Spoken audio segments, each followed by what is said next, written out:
Tarde, jovens. Voltando aqui para nossos conteúdos passados, como revisão. Começando com o comportamento térmico dos gases. Como vocês podem ver do lado esquerdo, o sumário detalhado de todas as leis básicas. Mas antes de começar, vamos ver aqui um pouquinho, uma revisãozinha bem simplesinha de história da ciência. Toda história tem um começo, tem um início, né? Então nós podemos dizer que o começo disso tudo aqui da história do gás começou lá com o evangelista Torricelli, quando ele conseguiu medir a pressão atmosférica no experimento que ficou historicamente famoso. Ele pegou um tubo de mercúrio e, como vocês podem ver na imagem, ele virou esse tubo no recipiente também cheio de mercúrio, só que o mercúrio não desceu todo. Ficou uma coluna de 76 centímetros. Foi onde ele fez a equivalência, que a pressão atmosférica era igual a 75 centímetros de mercúrio. Por isso que você vê lá centímetros de Hg. Exatamente em 1643, esse matemático e físico, que vocês conhecem já bastante da famosa equação de Torricelli, né? Mediu a pressão atmosférica ao nível do mar. Só essa revisãozinha básica. Lembrando que nesse vácuo, ou seja, não é vácuo 100%, mas na medida da comparação, a gente pode considerar um certo vácuo. E como a pressão, não já diz atmosférica, é um tipo de gás, ou uma mistura de gases. Por isso que digamos que aqui é o início de tudo. Então vamos para a segunda parte. O processo de medir para os gases. Eu coloquei esse título assim para ficar mais interessante. Nós já estudamos dilatação térmica para sólidos e para líquidos. Um líquido, você coloca no recipiente e ganha aquela forma do recipiente. Aí você consegue medir o volume facilmente por aquele recipiente. Para um sólido, ele tem uma forma já bem definida. Já para um gás, não, ele assume qualquer forma e se espalha facilmente. E a quantidade de partículas é imensa, infinita, assim, força de expressão. Então, o processo de medir requer umas técnicas mais, digamos, mais elaboradas. Então, como é que a gente vai fazer isso? Você pega um recipiente cilíndrico, tem uma tampa, no caso, como vocês veem, que a gente chama de êmbolo, que é onde tem esse tipo, essa barra, esse gancho de apoio no alto. E essa tampa, que é tipo uma alavanca, você pode subir e descer. E o êmbolo é essa base, essa área. E veja, essa barra, que é tipo uma alavanca, você exerce uma força para cima ou para baixo, que é a força resultante. E esses pontinhos pretos são as partículas do gás simbolicamente. Claro que se o gás é praticamente, a maioria deles são invisíveis, então é apenas uma representação simbólica. Então, é a representação, no caso de um gás que está, digamos, aprisionado num recipiente. Do jeito que está aí congelada a imagem, você consegue visualizar volume, pressão, temperatura, etc, etc, número de partículas, número de mols e outras variáveis. Continuando, dessa figura da esquerda para a da direita, é como se estivesse vendo ela de perfil. Pela essa marcação dessa faixa azul que eu acabei de dizer, você consegue medir o volume, que é toda essa parte que eu estou marcando. Você mede o volume. Com um termômetro, você consegue medir a temperatura. E com um barômetro, você consegue medir a pressão. Então, você consegue medir o que a gente chama de variáveis de estado, que é PVT, pressão, volume e temperatura. Já o número de partículas e o número de mols, aí depende do tipo de gás e também depende da quantidade de gás que você tenha. Então você vai ter mais ou menos partículas. Então, para medir, aqui a gente vai ter umas técnicas diferentes. Então, a medida dessas grandezas macroscópicas de uma amostra de gás. Ou seja, é uma amostra do gás. Continuando. Agora nós vamos partir para as transformações termodinâmicas. Primeiro, vamos começar com a transformação termodinâmica a temperatura constante. Então veja, nessa figura nós temos 4 etapas, contando a primeira, segunda, terceira e quarta. Veja que tem uns pezinhos em cima daquele êmbolo lá do primeiro slide, que é como se fosse os pesos. Aí fica 4, 3, 2, 1, os pezinhos amarelos. Isso mostra que a pressão está diminuindo. Lembrando que a pressão é a força sobre a sobre a área. Se a pressão é a força sobre a área, como nós estamos diminuindo o peso, estamos diminuindo a força. Logicamente, a pressão diminui, porque a área aqui, no caso, está sendo constante. Então, essa é a linha de raciocínio. Você está diminuindo a pressão. E ao diminuir a pressão, também pode notar pela figura que o volume aumenta. Pressão diminui, volume aumenta. Mas sem alterar a temperatura. O que pode ser também visto facilmente por essa linha pontilhada, ou seja, tracejada. A temperatura no termômetro é constante. Então, mantidas essas condições, você consegue realizar um experimento no qual o gás sofre várias transformações, mas sem alterar a sua temperatura. Você diminui a pressão com o tempo, mas a temperatura é constante, o que varia é o volume. Como uma gangorra, pressão diminui, volume aumenta. Mas eu posso fazer uma representação mais simples e talvez mais objetiva. Aquele cilindro do slide anterior, agora vamos colocar no sentido mais matemático. Você exerce uma certa pressão num certo volume. Se dobrar a pressão, ficar duas vezes, o volume se reduz à metade. Ao contrário da primeira figura, que eu coloquei a pressão diminuindo e o volume aumentando. Aqui, óbvio, se você empurra o êmbolo para baixo, o volume ele diminui. Logicamente, mostra que pressão e volume são inversamente proporcionais. Nessa situação, quando você mantém essa temperatura que está no canto superior direito da figura constante. Então, lembrando, quem acompanhou já minhas aulas de proporção, que também já estudou por aí, sabe que se a pressão e o volume são inversamente proporcionais, a gente representa pela multiplicação. Então, se eu colocar isso num gráfico, o gráfico vai ficar uma curva dessa maneira, no qual, ó, se a pressão diminuir de P1 para P2, significa que o volume aumenta de V1 para V2. Então, veja que os dois não podem aumentar ou diminuir ao mesmo tempo. Graficamente, fica representado dessa maneira. Agora, se nós montarmos uma equação, como vai ficar? Primeiro eu vou generalizar aquele gráfico para vocês já irem processando a informação. Como eu mostrei naquela primeira figura, uma sequência de transformações, se a gente generalizar, a gente vai ter várias curvas. Para cada uma dessa curva, a gente tem uma temperatura. Quanto mais afastada a curva tiver do eixo zero, a marcação do zero, T1, T2 e T3, nós vamos ter uma temperatura maior. No caso, o T3 é maior que o T2, porque essa curva do T3 está mais afastada do zero. E, logicamente, o T3 é maior que o T2, que é maior do que o T1. Então, cada uma dessas curvas é chamada de isoterma. Iso de igual, terma relacionado à temperatura. Temperatura igual, ou seja, qualquer ponto de uma mesma curva, a temperatura é a mesma, de uma mesma curva. Então, agora, de uma curva para outra, as temperaturas não são iguais. E se relacionam como está mostrado. T3 maior que T2, maior que T1. Agora, nós podemos partir para um outro detalhe importante. Ó.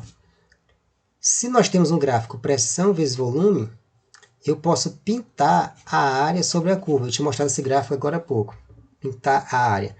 Então, a gente vai encontrar a área. Mas isso aqui é um brinde para o conteúdo futuro que a gente vai ver quando partir para as leis da termodinâmica.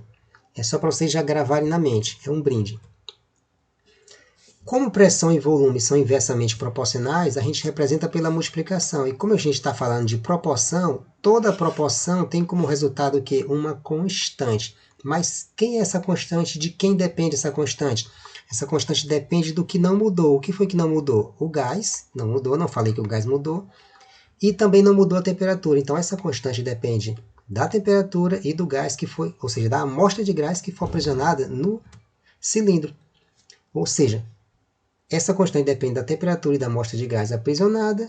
Se a gente generalizar para dois estados sucessivos, ou seja, para uma transformação termodinâmica, quando o gás parte de um estado 1 para um estado 2, nós vamos ter que P1V1 é igual a P2V3. Se eu tivesse colocado um terceiro estado, ficaria P1V1 igual a P2V2, que é igual a P3V3, e assim sucessivamente, porque é uma constante. Então, essa parte aí destacada de amarelo é a lei de Boyle-Mariotti. que está marcado lá do lado esquerdo do slide, que é a lei da sua transformação termodinâmica a uma temperatura constante. Prosseguindo, vamos para a nossa agora transformação termodinâmica a pressão constante, que é a lei de Charles e Gay-Lussac. Seguindo a mesma linha de raciocínio da anterior, mesma linha de raciocínio, não que seja igual. Você tem um gás aprisionado no recipiente, esses pontinhos azuis representam as partículas do gás, as variáveis são pressão, volume e temperatura. Como tem um certo pezinho em cima do êmbolo, ele exerce uma certa pressão. Como no caso eu estou mantendo o mesmo pezinho no momento da transformação, que a seta está indicando que passou do estado 1 para o estado 2, então significa que eu mantive a pressão constante. Tá? Tem aqui embaixo como se fosse fogo, simbolicamente, claro. Isso é para indicar que se você coloca fogo, logicamente, você está mostrando que está aumentando a temperatura. E quando aumenta a temperatura, mantendo a pressão constante, notem que o volume aumentou. Mas só eu dizer que o volume aumentou não significa dizer que vocês entenderam, não significa também dizer que eu expliquei. Quando se aumenta a temperatura, significa dizer que as partículas ficam mais agitadas. E ao ficarem mais agitadas, as partículas colidem com as paredes do recipiente. As paredes do recipiente são fixas, mas o êmbolo é móvel. Então, ao colidirem com o êmbolo, esse êmbolo começa a subir. Então, o volume aumenta, porque o gás se expande. Então, ao aumentar a temperatura, mantendo-se a pressão constante, o volume aumenta. Então, nesse caso, seguindo a linha de raciocínio do anterior, agora nós temos duas grandezas diretamente proporcionais, que se nós representarmos num gráfico, teremos dessa maneira. Ó. Veja que a linha que representa a pressão é uma linha horizontal, ou seja, porque a pressão nem aumenta nem diminui, é constante.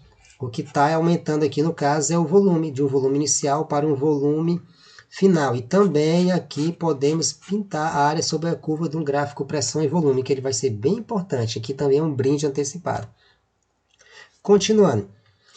Fazendo o mesmo gráfico para essa transformação. Quando eu digo mesmo gráfico, é o gráfico da transformação termodinâmica.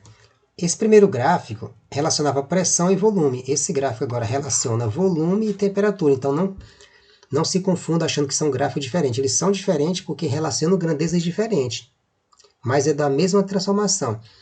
No caso, como a pressão é constante, volume e temperatura são diretamente proporcionais, nesse caso, o gráfico deles dois é uma linha que passa pela origem. Mas vejam que próximo à origem, a linha é pontilhada. Por que é pontilhada? Lembrem do zero absoluto. A temperatura nunca chega no zero. Como a temperatura nunca chega no zero, por isso que essa linha está pontilhada, que é para mostrar que a gente não chega no zero. Porque pela proporcionalidade significa que a temperatura aumentando, o volume aumenta, mas a temperatura diminuindo, o volume diminuiria, mas ia diminuir até o volume sumir. No caso, se chegasse na temperatura zero, o volume desaparecia, mas isso é impossível. Então, por isso que está pontilhado, que é para demonstrar justamente isso. Lembrando só um detalhe, todas essas equações elas só são válidas se a temperatura estiver medida em Kelvin. Prosseguindo, como nós temos uma relação de proporcionalidade direta, então nós temos que o volume é diretamente proporcional à temperatura. Quando é inversamente, é pela multiplicação. Quando é diretamente, é pela divisão. Então, tem V está para T, que é igual a constante. Essa constante depende de quem? Depende do que não mudou na transformação. O que foi que não mudou? O gás e a pressão. Então, essa constante agora depende da pressão e do gás que for aprisionado, ou da amostra de gás. O que a gente pode generalizar também, essa relação de V e T. Se a gente generalizar, semelhante à nossa primeira transformação termodinâmica, que foi a temperatura constante, teremos que V1 está para T1, assim como V2 está para T2. E essa é a nossa lei termodinâmica de Charles e Gay-Lussac para uma transformação de um gás à pressão constante. Vamos para a nossa terceira e última transformação. No caso, agora mantendo a variável de estado, volume constante. Então, teremos a transformação termodinâmica de um gás qualquer, não importa qual gás, a volume constante. Então, vamos à nossa situação. Do estado 1 para o estado 2, estado é o momento, situação. Veja que o volume não mudou, mas ocorreu uma transformação. Qual foi a transformação? Veja que esses pezinhos amarelos significam que a pressão mudou do estado 1 para o estado 2. Nós tínhamos 2 pezinhos, agora tem 4, simbolicamente. Então, no estado 2 eu tenho uma pressão dobrada. E a temperatura, como dá para ver pela medida do termômetro, a marcação está mais alta no estado 2. Então, significa dizer que ao aumentar a pressão, aumentou também a temperatura. Como também vocês podem raciocinar de outra maneira. Se você colocar fogo aqui na figura, simbolicamente, fogo no recipiente, significa dizer que ao colocar fogo, a temperatura vai aumentar. E ao aumentar a temperatura, significa dizer, pelo mesmo raciocínio daquela transformação anterior, que as partículas do gás vão colidir com as paredes do recipiente. Mas como as paredes são fixas, essas paredes não se movem. Mas o êmbolo sim começa a se mover para cima. Mas nesse caso, o êmbolo não vai se mover porque ele é fixo. Nessa situação, agora ele é fixo. Eu apenas estava fazendo a comparação com o anterior. Nesse caso específico, o êmbolo foi mantido fixo. E pelo fato desse êmbolo não conseguir se mover, esse choque das partículas provoca um aumento na pressão. Então, aumentando a temperatura, aumenta a pressão, e aumentando a pressão, aumenta a temperatura e vice-versa. Então, pressão e temperatura são diretamente proporcionais, que é a lei de Charles e Gay-Lussac. Se a gente representar graficamente, como eu fiz as anteriores, nesse caso agora o volume não aumenta. E veja que aquela linha horizontal da pressão, agora a gente tem uma linha vertical para o volume, o que mostra que o volume se mantém no seu valor inicial. E a pressão aumentou de um valor inicial para um valor final. E isso graficamente, que representa o experimento anterior. Se nós colocarmos mais 2 gráficos, um da pressão em relação à temperatura, esse segundo aqui só é da pressão em relação ao volume, simbolicamente. De novo, a gente tem esse gráfico aqui da esquerda, que é pressão relacionada com a temperatura. Podemos ver o quê? Semelhante ao gráfico da transformação anterior, que foi a pressão constante. Temos um gráfico que passa pela origem. Aqui eu posso também colocar aqueles pontinhos, tracinhos pontilhados, para simbolizar que a temperatura não chega no zero. Por isso que não está marcado aqui. Nesse gráfico está até mais claro do que o anterior. Como a gente tem uma relação de proporcionalidade direta, então pressão e temperatura são representados também pela divisão. Então, P está para T, que é igual a uma constante. De quem depende essa constante? Daquilo que não mudou no experimento. O que foi que não mudou? O volume e o gás, agora nesse caso específico. A gente pode também generalizar essa situação igual às anteriores. P1 está para T1, assim como P2 está para T2, para os dois estados. Podia ser PA, TA, PB e TD, tanto faz, é só uma representação. Então, explicamos aqui as 3 transformações termodinâmicas. Agora vamos para o caso geral, ou seja, fizemos o caso de cada um individual, mas podemos fazer uma lei geral que vale, digamos, força de expressão, vale pelas 3. O que torna tudo mais prático. Mas para isso a gente tem que pegar 2 transformações sucessivas. Transformação A e B, ou seja, o gás passou de um estado inicial para um estado 2 e passou desse estado 2 para um estado 3 que está destacado de vermelho. Então, da primeira para a segunda situação, a transformação A. E da segunda para a terceira, que foi a transformação B. Como na primeira parte nós temos um recipiente com água fria e no segundo também água fria, significa que a temperatura foi mantida constante. Como no terceiro nós temos água quente, significa que aumentou a temperatura. Mas da segunda para a terceira, o pezinho sobre o êmbolo é o mesmo. Então significa dizer que da primeira para a segunda a temperatura foi constante, mas da segunda para a terceira a pressão foi constante. Então, para essa demonstração, nós não vamos utilizar a transformação isovolumétrica, que é a volume constante. Basta utilizar essas duas, que é a pressão constante e a temperatura constante. Então, vamos lá. O gás sofre 2 transformações termodinâmicas, como exibido na imagem acima. Estou só explicando para depois vocês terem tudo anotado. Sendo que a primeira transformação é isotérmica, temperatura constante, obtemos da lei de Boyle, que é aquela primeira, que P2V2 é igual a P1V1. Só coloquei aqui ao contrário por praticidade. A gente pode jogar a pressão 2 por segundo membro. Então, a gente isola o volume 2, que é no estado do meio, estado 2. Então, V2 vai ser igual a P1V1 sobre P2. Veja que eu passei o P2 por segundo membro, então ele vai dividindo. Do mesmo modo, a segunda transformação termodinâmica, como ela é isobárica a pressão constante, a gente pega lá da lei de Charles e Gay-Lussac, que há uma relação de proporcionalidade entre o volume e a temperatura. Então, V2 está para T2, assim como V3 está para T3. Veja que aqui eu não fiz uma inversão, porque não há necessidade. E a numeração aqui 2 e 3 é porque eu já estou simbolizando o estado 2, que é esse do meio da figura, e o 3, que é essa parte que está destacada de vermelho. Então, tá 1, 2, 3 na ordem. Não se percam.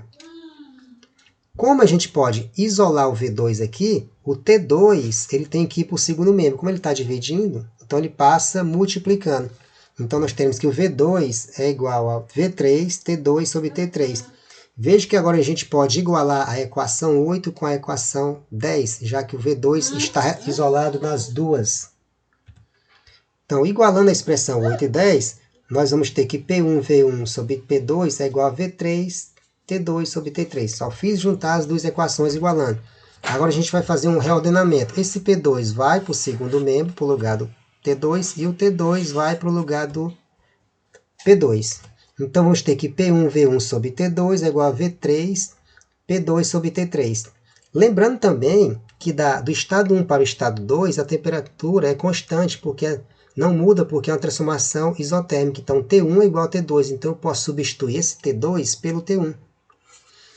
E do estado 2 para o estado 3, a pressão é constante. Então, P2 é igual a P3, o que eu também posso substituir. Então, T1 é igual a T2 e P2 é igual a P3. Deixei também anotado aqui. Então, jogando essas conclusões aqui na equação 12, nós vamos ter que P1V1 sobre T1 é igual a V3, P3 sobre T3, que é a lei geral dos gases.